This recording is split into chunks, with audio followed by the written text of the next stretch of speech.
Okay, ready to go again for another monthly Oz Hair seminar. Welcome everyone to tonight's short presentation. Tonight we'll be discussing why other alopecia areata treatments fail.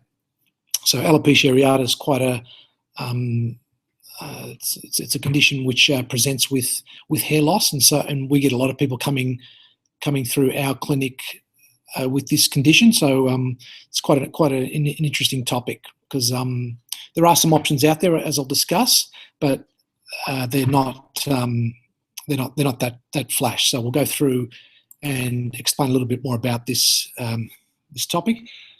So just quickly, we'll do a quick seminar rundown. We'll just go through and look at what we'll look at some of the standard treatments available for alopecia. We'll look at reasons why these treatments are not always that successful. We'll look at the Oz Hair treatments that we offer here for alopecia areata, and then we'll discuss a couple of cases that we've had in the recent past. So firstly, we'll look at what is alopecia areata. Firstly, it's an autoimmune disorder, so it's basically the body's own immune cells attacking the hair follicles, and basically what that does is it creates some inflammation at the hair follicles, and it's a condition that causes patchy hair loss. So it's not that general sort of diffuse thinning that a lot of people get in genetic type thinning. It's more of a patchy sort of bald spots that people experience. It affects males and females equally, and the hair follicles are not permanently damaged by this condition. So that's quite an important point, that this condition doesn't actually do permanent damage to the to your hair. So if you get it, and if you can get the condition under control, then you've got a good chance that your hair will actually come back. So because there's no permanent damage has been done by the inflammation.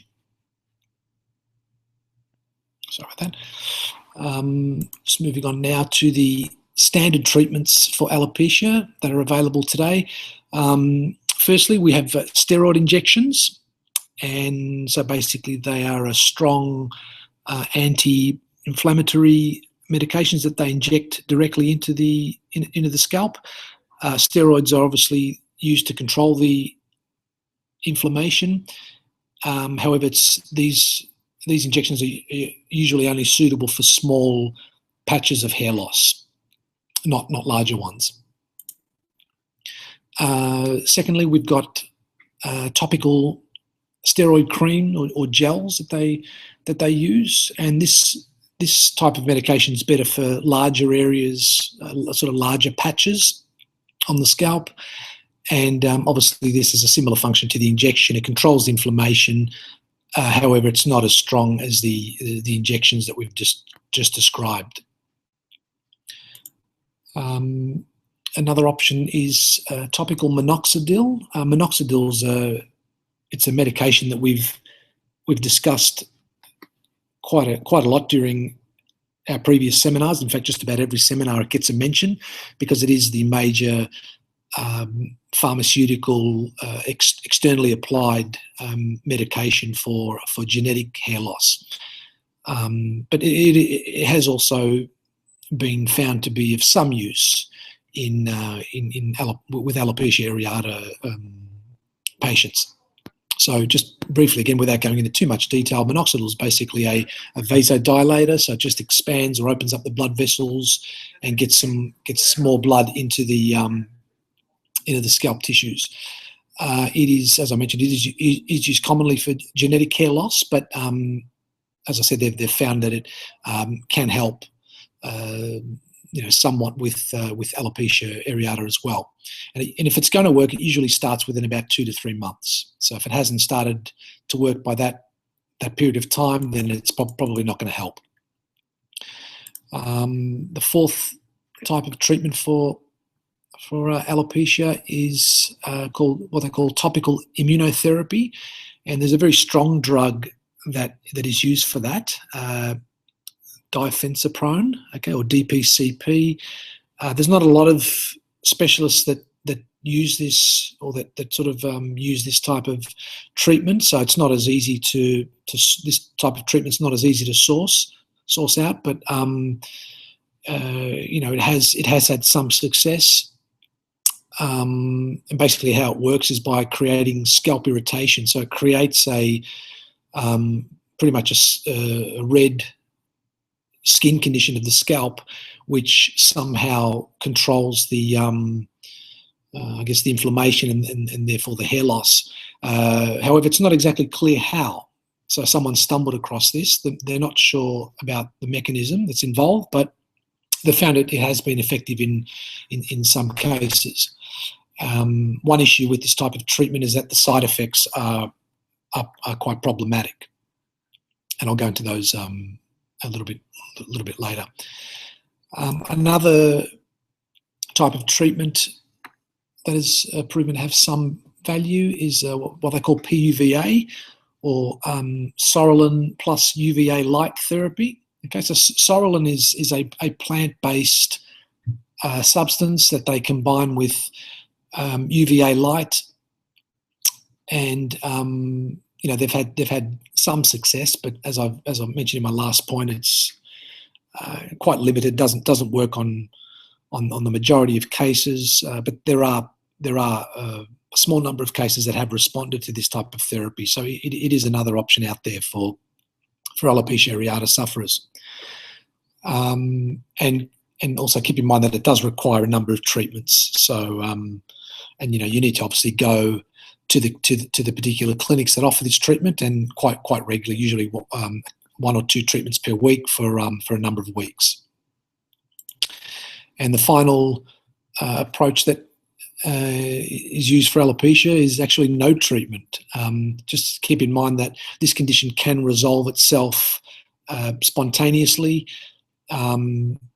So, people might find after starting with a few small patches that within a couple of months, the patches are, they sort of clear up, probably a bit more than a couple of months, but, within, say, 6 months, that those patches of hair loss are starting to, regrow again, because it is an immune system problem. So if your immune system can improve and not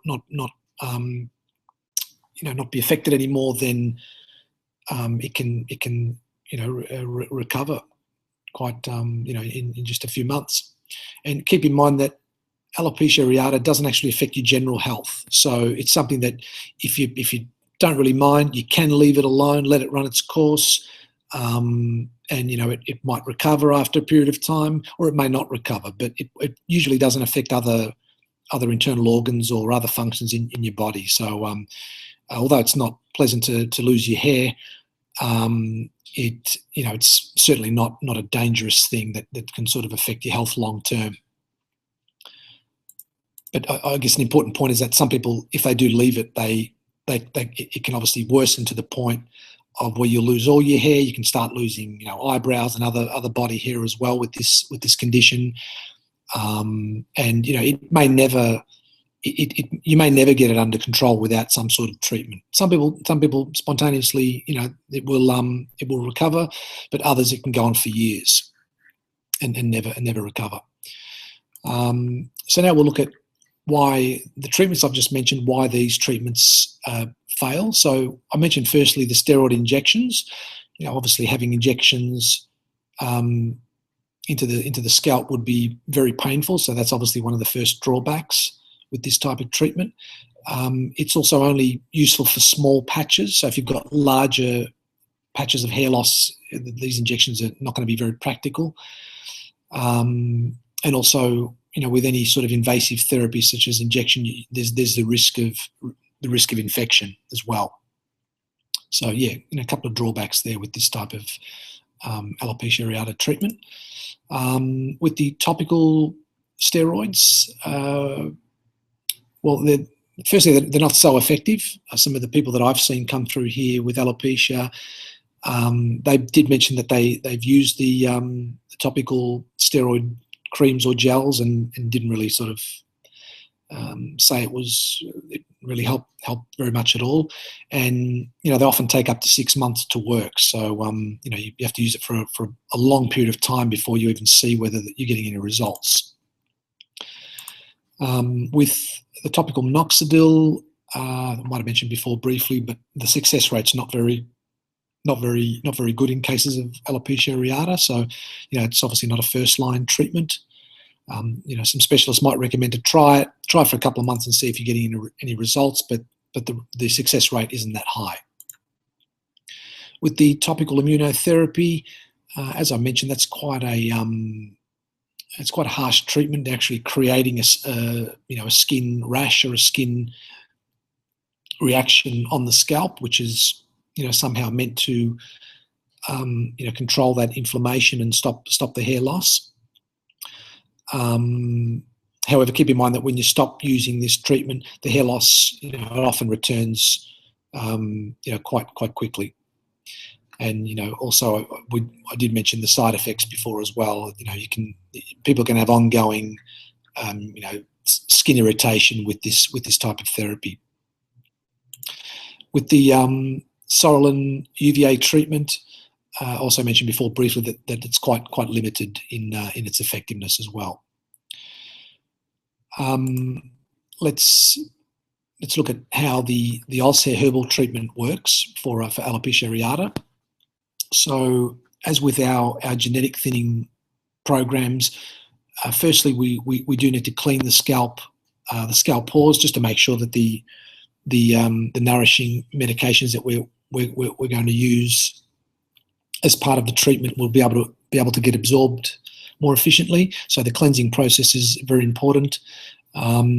Secondly, this treatment reduces the follicle inflammation. Remember, we've said that alopecia areata is an inflammatory condition, so it's the body's immune system attacking its own cells, its own hair follicles, and that's going to create inflammation and swelling in the hair follicles. So this treatment does control that inflammation, and lastly, it also nourishes and reactivates the follicles, because they would be as we said, they're not damaged. The follicles are still intact, but they're certainly they haven't been operating well for quite a while. So our treatment will help to bring more nutrition to the area and also reactivate those follicles into their normal growth cycles again.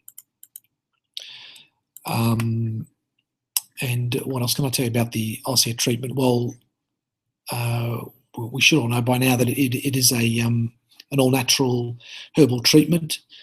There's no major side effects with this type of treatment. We've been using these products here for about 20 years in Australia and haven't had any major side effects in that period, so they're very safe to use long-term.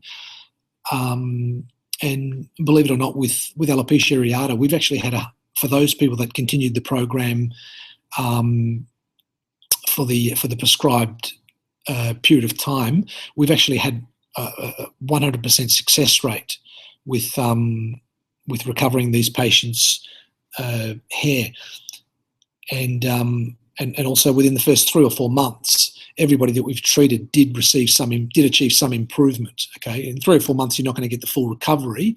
Full recovery for a lot of people can take 1 year or more. Some people we've had recoveries in 4 to 6 months, but those cases were obviously more mild. But for those that have got those really big patches on the side and back of the head, they take a little bit longer to get under control and get a full recovery. So look at some good advantages there with this type of herbal treatment. It's safe to use long term, and it's a lot more effective than those other mainstream treatments that I've just mentioned. So what we'll do now is I'll just quickly zip through a couple of cases that we've had come through here. And I think it was in the last couple of years we had quite an interesting case. A young gentleman in his early 20s presented with alopecia areata that he'd suffered from for about 3 years. He had used some steroid-based drugs in the past, and I don't think he experienced any side effects, which was a good thing. but he, at the same time, he didn't get any he didn't achieve any hair regrowth. So after using these products for a number of probably 6, I think he used it probably on and off for 3 years, he eventually stopped using this drug and began our herbal alopecia areata treatment. And this is what happened within about 3 months of his treatment. So here we've got our before photo just on the front top view there, and there it is after. Still got a bit of a patch there, but a lot of recovery's taken place. This isn't a full recovery, but just in this short period of time, we've got a really good result. And that's the back view, the crown, very, very patchy in this area here, and still got some patchiness there, but a lot more. We've got a lot more hair covering the scalp now compared to when he first began the treatment. So pretty good result there in a relatively short period of time. Keeping in mind this treatment is a herbal treatment. It's not a drug treatment, and it works quite quickly for people, especially in this case. And one last case that I'd like to go through. This was a young lady in her early 30s who had experienced alopecia areata for about 6 years. She went through the same merry-go-round of using steroid-based pharmaceuticals, use some injections, probably use some the topical steroid creams as well, but without any success. Again, no side effects, which was good news for her.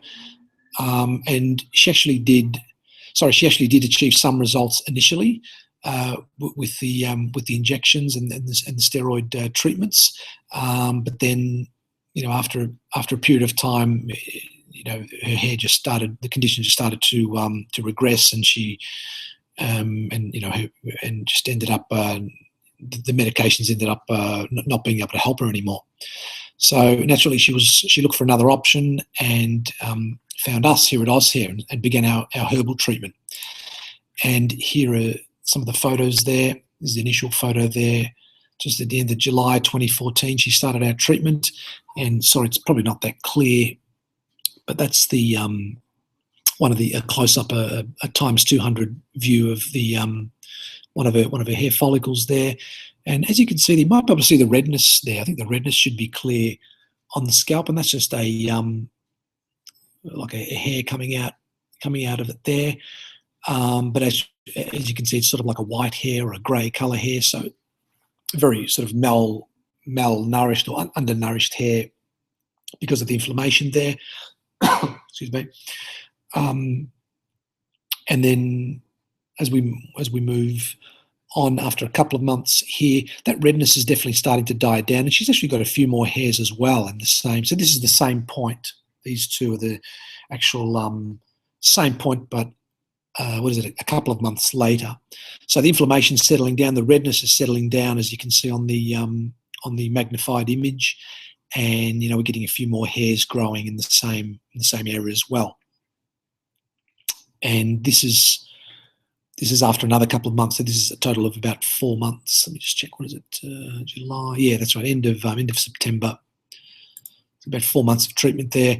And look, we're getting more hairs growing out of that area now. I can see 3 there quite clearly. I'm not sure if you can see that at home, but 1, 2, 3. Nice sort of long hairs growing up, nice and thick too. The colour's probably not what we want. We want it to be a darker colour because this lady has naturally dark or brown hair. So, eventually the hair will revert back to her original natural colour. But the important thing is that just within a few short months, the redness, the inflammation in those hair follicles is really settling down considerably. So that's and we're getting hair regrowth as well, which is a really good result. So just to finish up with, as I mentioned before, the standard alopecia areata treatments, there's problems with not only side effects but also effectiveness. So please do keep that in mind. And as I've just mentioned, the OzHair treatments, they really do offer a viable alternative to mainstream alopecia areata treatments, being very safe to use, over a period of months or years because of the herbal nature of the products, and also obviously the effectiveness too. If the condition's not as severe, we can get under control in usually 2, 3, or 4 months. For people suffering from bigger patches, usually takes a little bit longer. It can take a year or more, depending on the severity of the patches. So that's pretty much all I wanted to discuss this evening. Hope you enjoyed that and found it informative. For more information, don't forget to go to our website at www.ozhair.com.au and go through. We've got a lot of information there on alopecia and also genetic thinning. So if you've got any friends or family members that might be suffering with either alopecia areata or genetic thinning, male or female pattern hair loss, get them to have a look at our website and let them understand a bit more about their condition and what are some reasonably good treatments on the market. So that's all for tonight. We'll have our nutrition topic coming up very shortly. We'll just have a quick minute or so break, and the topic this evening for nutrition, our nutrition topic, will be about sleep and how to improve sleep using a combination of nutritional elements and also some lifestyle factors that are very important in helping people with their sleep. So we'll just have a short break and we'll be back in about a minute.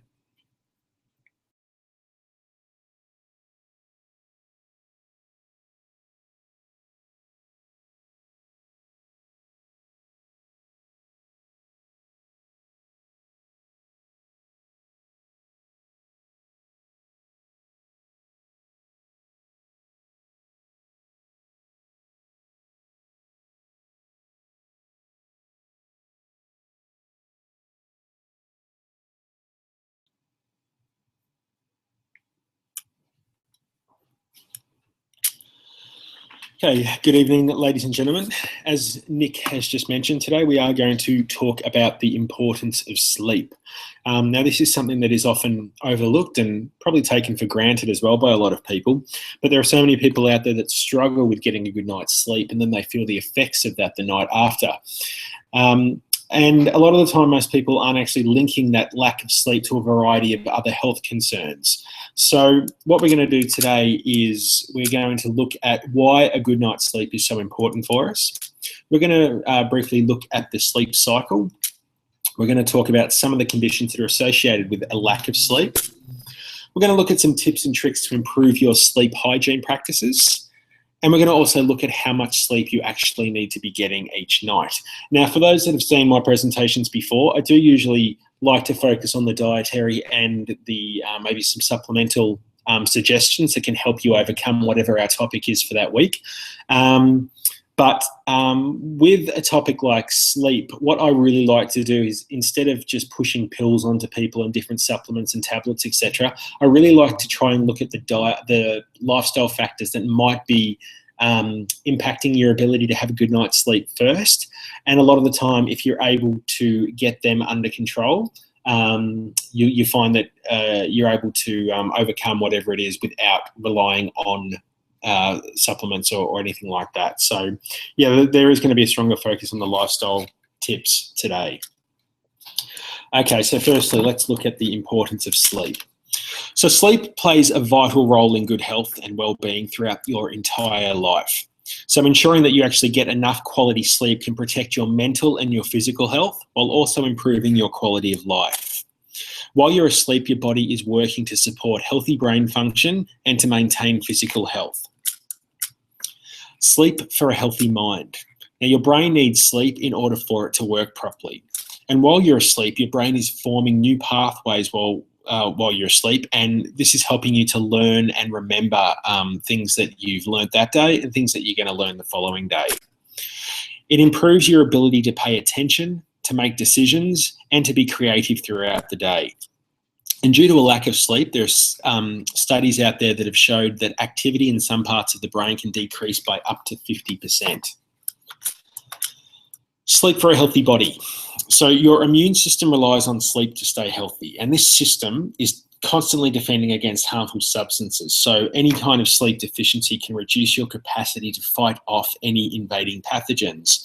When it comes to something like hair loss as well, if your immune system is compromised in any way because you're not sleeping enough, that can be one of the causative factors that leads to you noticing more hair loss.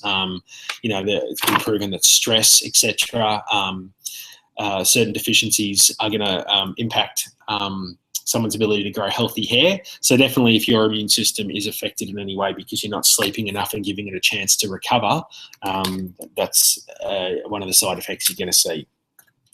Sleep supports healthy growth and development. So deep sleep triggers the body to release certain hormones, and these boost muscle mass and help repair cells and tissues. Sleep affects how your body reacts to insulin. Now, insulin is the hormone that controls your blood sugar levels, and deficiency results in higher than normal levels, which may also increase your risk for diabetes.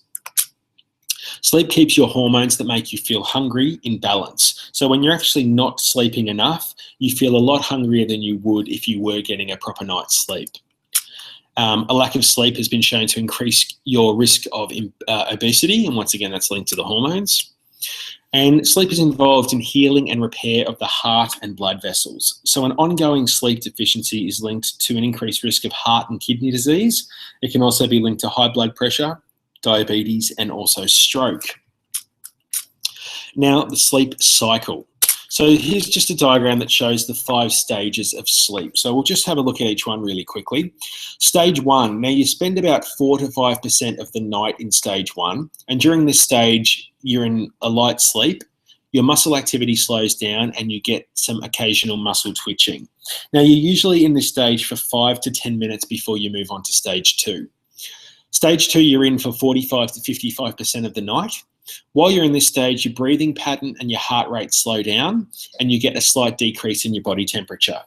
This stage generally lasts for around about 20 minutes, and it's in this stage where the brain starts to produce periods of rapid rhythmic brainwave activity, which are known as sleep spindles. Moving on to stage 3 now, 4 to 6% of the night is spent in this stage, and this is where your deep sleep begins. So the brain begins to generate your slow delta waves. And stage 3 is just your transitional period between light sleep and very deep sleep. Stage 4, you spend 12 to 15% of the night in that, and this is very deep sleep. You have rhythmic breathing, limited muscle activity, and the brain is still producing delta waves. This stage lasts for about 30 minutes, and sleep walking and bedwetting usually occur at the end of this stage. It's always stage 4 if a kid or even an adult is experiencing sleepwalking. That's where those two things would occur. And finally, stage 5. So you spend 20 to 25% of your night in stage 5, and this is your REM, or your rapid eye movement stage. So your brain waves speed up and your dreaming occurs in this stage. Your muscles are relaxing and your heart rate increases. Breathing is rapid and shallow. Stage 5 is also referred to as paradoxical sleep because while the brain and the other body systems become more active, the muscles are becoming more relaxed. So they're the stages of sleep, but if we're looking at the cycles, the sleep doesn't actually progress through these stages in a sequence. It does begin in stage 1 and will progress on to stage 2, 3, and 4. But after stage 4, stages 3 and 2 are repeated, and then it finally goes off into stage 5, which is your REM sleep. Once that's over, we usually go back to stage 2, and sleep cycles through these stages around 4 or 5 times a night. We'll typically enter that REM sleep after about 90 minutes of falling asleep. And the first cycle of REM is often only lasts for a short amount of time, but each cycle that we enter in stage 5 becomes longer. And we need these long periods of sleep so that our bodies can actually heal. Some of the conditions that are associated with a lack of sleep can include an increased risk of hypertension, stroke, and heart disease. Impaired cognitive function, so just not thinking clearly. Impaired behaviour.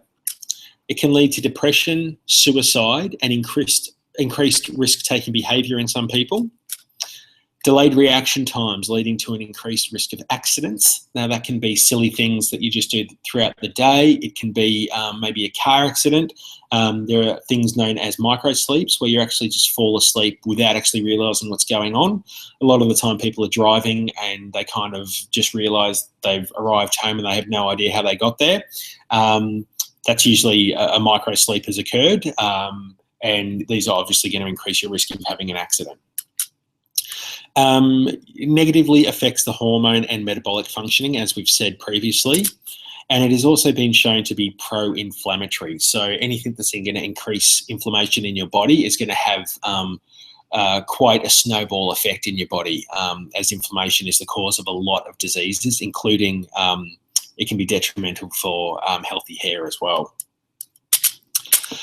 What we're going to look at now are some sleep hygiene tips. So this is basically little things that you can put into practice before you go to bed each night, just to make sure that you're doing everything that you can in order to get yourself a proper night's sleep. So the first thing is to adjust your room temperature. So studies have shown that rooms that are too hot or too cold are going to keep you awake at night. So the perfect temperature is for your room to be more on the cooler side when you get into bed. Number 2 is to block out the noise. Traffic, TVs, noisy housemates or family members in the house are all notorious for disrupting your sleep. So maybe investing in some earplugs could be an easy option to help block out that noise. Say goodnight to your mobile phone.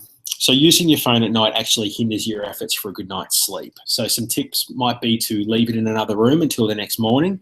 If you are relying on your phone as an alarm clock, it's just a whole lot easier to purchase one of those battery-powered clocks and just keep that in your room and use that as an alarm instead. It's also shown that the light from the mobile phone actually interferes with the hormone production. So it emits the wrong coloured light, which is actually going to wake your body up. So just another reason why mobile phones are detrimental to have by your bed. Number 4 is to regulate your sleep-wake cycle. So the more awake you feel every morning, the more tired you're going to feel at night. So where you can, try and expose yourself to 10 minutes of natural sunlight upon waking. It's not always possible, particularly in winter, but if you can get outside as soon as you can upon waking, you're going to start that process where the light's going to come in through your eyes and it's going to start that hormone production and help keep you awake then. And then eventually, as the sun goes down, that will switch off and you'll feel sleepy. Number 5 is routine and ritual. So plan to go to bed and wake up at the same time each day and each night. It's not always easy to do, but your body loves routine. Number 6, stimulants. So try and avoid TV and laptops 1 hour before bed, exercise 2 hours before bed, and caffeine and alcohol 4 to 6 hours before bed. Now, all of these things have a stimulatory effect and they are going to keep you awake. A lot of people think that if they're drinking, that actually helps them fall asleep. But these people also find that in the middle of the night, after a couple of hours of actually being asleep, they're awake again and they can't go back to sleep. Just still on our sleep tips, only use your bed for what it's for. So don't eat in bed, don't work at your computer while you're in bed, and don't watch television while you're in bed. A teacher of mine used to say, only use your bed for sleep and sex. That's all it's meant to be for, and that's all you should be using it for. Number 8 is relaxation techniques. So this is going to be different for everybody, but meditation, maybe a warm bath, anything that's going to help you wind down before bed is going to be beneficial for you. Darkness is number 9. So make sure your room is completely dark so that the melatonin production is not affected. So whether you need to put up some thick blockout curtains or something, any bit of light that is coming into your bedroom is going to be impacting your ability to have a proper night's sleep. Number 10 is share your thoughts. A lot of people have racing thoughts going through their head as they're trying to sleep at night. One technique might be to have a little notepad by your bed and just write down any thoughts or ideas that come into your head so that you know you're not going to forget them the next day. When you get up the next morning, you can have a look through them and deal with it then.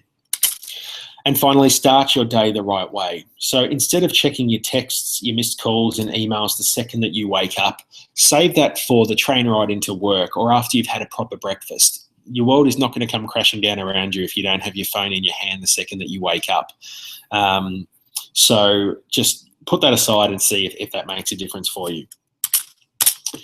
Okay, so this is just a diagram here which shows how much sleep you actually need each night. And obviously it starts off as a newborn and goes through up to an adult. I'm assuming that the majority of people listening to this seminar are of adult age. So looking at those last two columns, anywhere from 7 to 9 hours of sleep at night is what you should be aiming for. Anything less than that, you're going to start feeling the effects. And look, it's not a one-off thing. If you have a bad night's sleep one night, it shouldn't have too much of an impact on you, apart from you being a bit tired the following day. But when you're constantly having interrupted sleep, or only a couple of hours a night, that's when you're really going to start seeing the impact and maybe experiencing some of the things that we spoke about earlier. So just to summarise what we've gone over there, getting a proper night's sleep is essential for maintaining a healthy body and a healthy mind. There are a number of diseases and conditions that are associated with continuously not getting enough sleep each night. As we spoke about, there are a number of tips and tricks that can be employed to improve your sleep hygiene. Choose the ones that work best for you. Not all of them will be up your alley. Just choose the ones that you like, get rid of the rest. Now, you should be asleep within 15 minutes of putting your head on the pillow. If you're not, then this can be classified as insomnia. The opposite of that, falling asleep before your head even touches the pillow, which is very common for some people, is just as bad. And it means that you're sleep deprived and your body doesn't have enough to get through the day. If you are that exhausted, then there is a problem with your sleep initially. So yeah, that is just as bad as taking too long to fall asleep. And finally, if you're concerned about your sleep patterns or your sleep habits, and speak to your healthcare professional. As I've said, I've really focused here on the lifestyle factors that can make a difference and improve your sleep. If you're trying them and you're finding that they're not having an impact, there are obviously supplements out there that have been shown to be really beneficial for sleep. Certain vitamins, there's a lot out there on the market. But as I stressed earlier, instead of popping a pill, instead of relying on a supplement to help you do this, I think it's really important in this case to try and knock over the lifestyle factors first, make sure there's not a problem there, and if there still is, then you can move on and look at your supplements. So just a quick little recipe here. Here is a sleep smoothie. So the ingredients, as you can see, half a cup of warm milk, a banana, some pitted cherries, nutmeg, honey, flax seeds, almond, and cacao powder. You don't need to put all of those things in there. That's just a recipe which is going to make it taste nice. Basically, everything into a blender until you reach your desired consistency, and then maybe about an hour before going to bed, you can drink that down. So the benefit of this smoothie is that a lot of the ingredients, such as the milk, the banana, and the cacao, contain tryptophan, which is essential for putting you off to sleep. Almonds, almonds contain it as well. So if you want to change that milk to almond milk, it's going to be even better for you. Now, the cherries, so if you're eating tart cherries, these are a natural source of melatonin, which basically regulates the body clock in your sleep-wake cycle. And also cherries contain anthocyanins, which are also beneficial for sleep. So I've used this recipe on a few clients, and they found it really beneficial and found that it's helped them sleep. So once again, with your hygiene tips and your sleep smoothie, give them a go first. And if all else fails, then you can look at some of the supplements that are available. So that is it for me tonight. Once again, I want to thank you for tuning in, and I will be back next month with another topic for you. Thanks very much.